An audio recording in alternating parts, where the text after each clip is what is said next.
Hey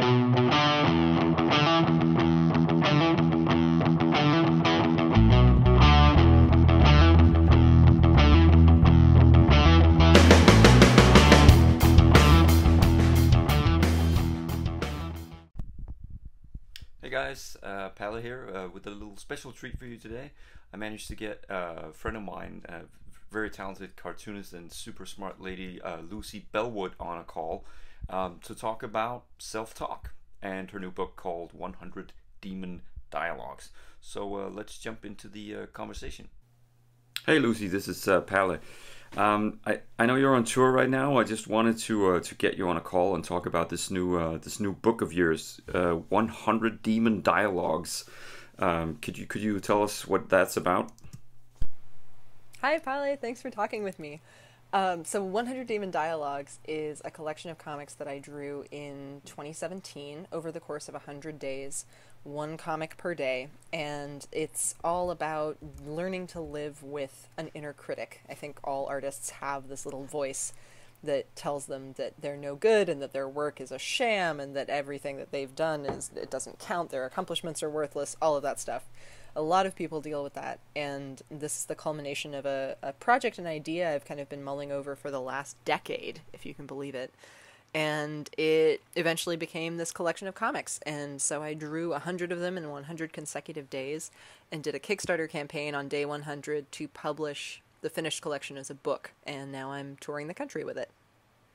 Uh, I know you call yourself an adventure cartoonist, and it certainly sounds like you're on one heck of an adventure right now.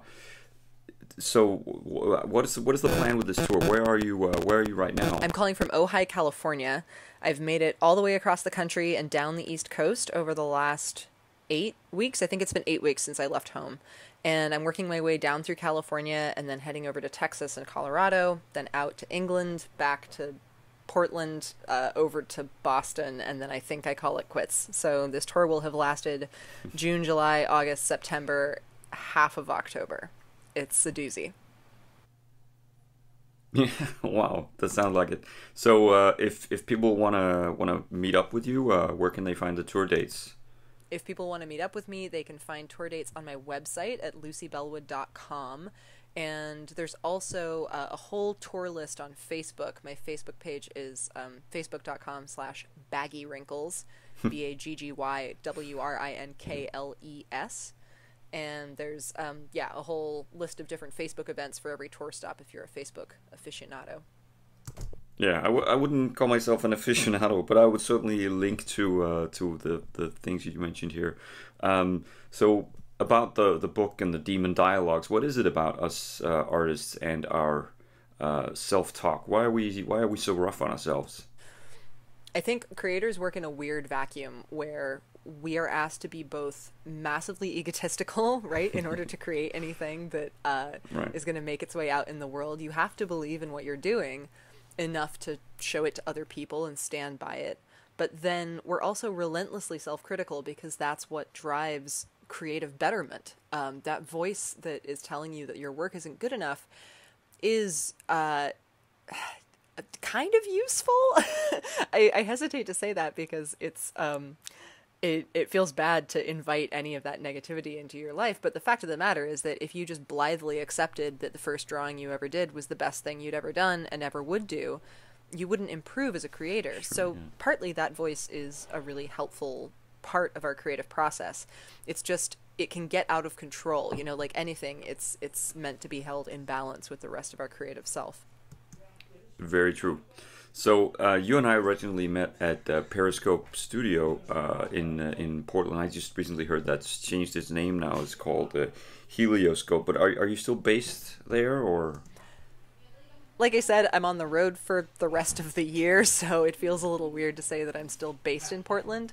But I do have a float membership at Helioscope. It's a part-time desk because I'm just not there very often, and I've found that when I'm traveling a lot, having a big community workspace is actually a bit of a downside because when I come home, I have a very limited amount of time to recharge my batteries, do all my laundry, really Right. basic needs, and work on any creative projects that I haven't been able to get to while I'm on the road. And of course, when I'm in the studio with all my friends, I want to hang out and talk and chat and catch up, and people come in at different times of the day. And so I was finding it really distracting and dropped my membership down, but I'm still a paying float member because the community is just, it can't be beat. It's a really valuable resource. It's a very cool place, and I was very fortunate and privileged to be able to work out of there for a couple of weeks. But we recently met at TCAF in Toronto, and seems like you're on the road a lot. You do a lot of these shows. What's your advice for having a table at a con? Any pointers? Oh gosh, where do I even start? Okay, print your price tags using the same font for all of your labels, or if you're hand lettering, make sure that you have a consistent paper stock and look for your price tags. I think it looks way more professional. And while you're at it, I would consider making price tags that include a little précis, like a summary of what's in each book. This is an idea I straight up stole from Dylan McConis because I think it's brilliant. I think she goes as far as to laminate her summaries, and then you just stick it into the book. So that it protrudes above the top of it, so you have a stack of books in the front of the table and then one vertical book. And it's great because it encourages people to read a summary and then say, ooh, this sounds kind of cool. Like you're making a shelf talker for your own work. Use Square to keep track of all of your sales, not just card transactions, but enter every cash transaction in Square. I'm a huge data hound, and I found it really, really helpful to have Square data on hand to find out how well I've sold at different events.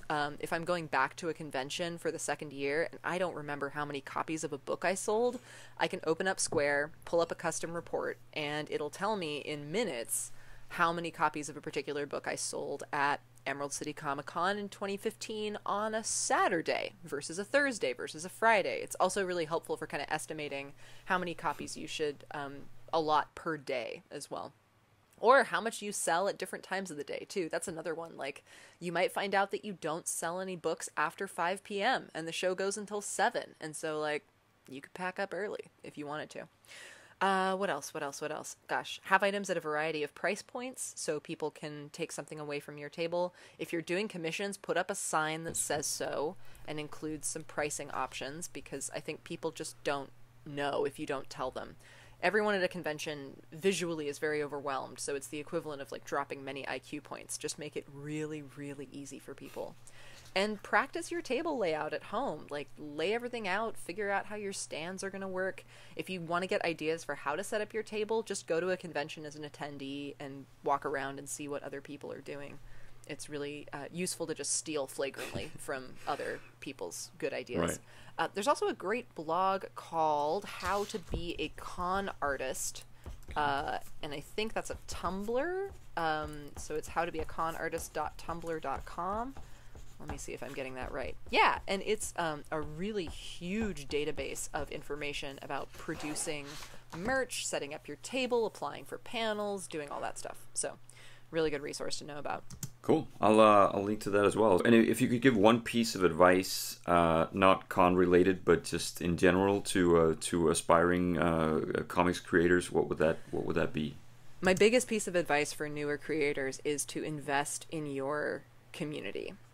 I think it's really crucial for newer artists to build friendships and accountability structures with folks who are on their level and working to improve. So you can get advice from mentors. That's super great. Go after, portfolio reviews from people you really admire, all that kind of stuff.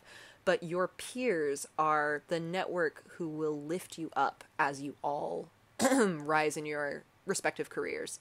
So reach out, set up a weekly accountability structure with one other friend, maybe 2 other friends. Get together every Friday and talk about your goals. What did you want to accomplish this week? What do you want to accomplish next week? What went well? What didn't go well? Are there any problems you're dealing with? Be a network for each other. So if people want to follow along or buy any of your stuff online, where do they go? If people want to follow along or buy my stuff, they can find me on Twitter and Instagram as @LuBellWoo. That's LuBellWoo. And my website is just lucybellwood.com, same place you'd find all my tour dates. And there's also a link to my store on my website. It's hosted by a company called Buy Olympia, who I adore. But you go to lucybellwood.com, there's a little link up top that says shop, and you can just click right on that. Cool. Thanks so much for taking the time to chat, Lucy, and the best of luck with the rest of your tour. Thanks for chatting with me, Pally.